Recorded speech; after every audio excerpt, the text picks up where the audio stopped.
Samantala, pinigting pa ng National Bureau of Investigation ang laban sa iligal na pagmimina ng black sand. Patunay rito, bumuo ng 4 na special team ang ahensya para mahuli ang mga sindikato na nasa likod nito. Narito ang ulat ni Noel Perfecto. Mismong si Pangulong Benigno Aquino III ang pumansin sa mga naglipa ng illegal na small-scale at big-time black sand mining activities sa ilang coastal towns at strategic areas sa Luzon at southern part ng bansa. Agad na inatasan ni Director Virgilio Mendez ang kanyang environmental operatives sa mga natukoy na lugar para mapatigil at hulihin ang lahat ng mga nasa likuran ng naturang magnetite sand mining syndicate. At wala silang sisinuhin, aniya, maging mga lokal na opisyales pa ang mga ito, lalong-lalo na ang mga dayuhang inchik na nananamantala sa kanilang peking dokumento para lamang makagawa ng ilegal na paghuhukay sa dalampasigan ng ating bansa. The Office of the President, Secretary of Justice, has given us instruction to intensify our efforts as against the operation of black sand. Now, we have records ready to show the andaming operation in the areas in Luzon, also one in Davao. So ito ngayon na pag-usapan namin with our chief sa environment that we will intensify with this and we will strengthen the team so that we can mobilize as far as we can and as fast as we can.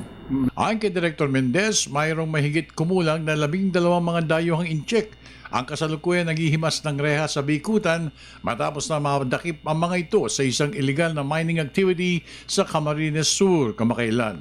Sinabi ni Mendez, wala silang sasantuhin sa kampanya ng pamahalaan para maisalba ang environmental concerns ng bansa.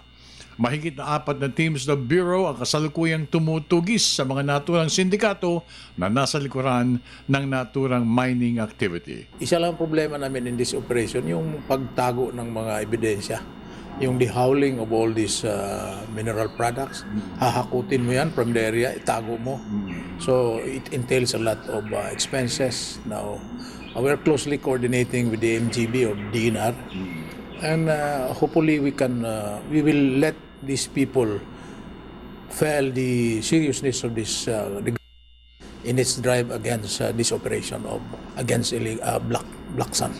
Okay, Sir, finally, pakiulit lang po yung rason kung bakit mismo ang Pangulo ang nagpupursige ditong pagpapahinto na nasabing illegal activities.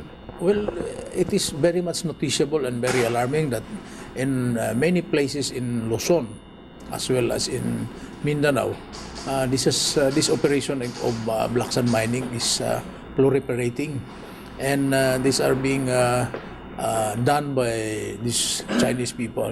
So hopefully we will stop this. Ang gimmick kasi nila nito, the deploy that is being employed is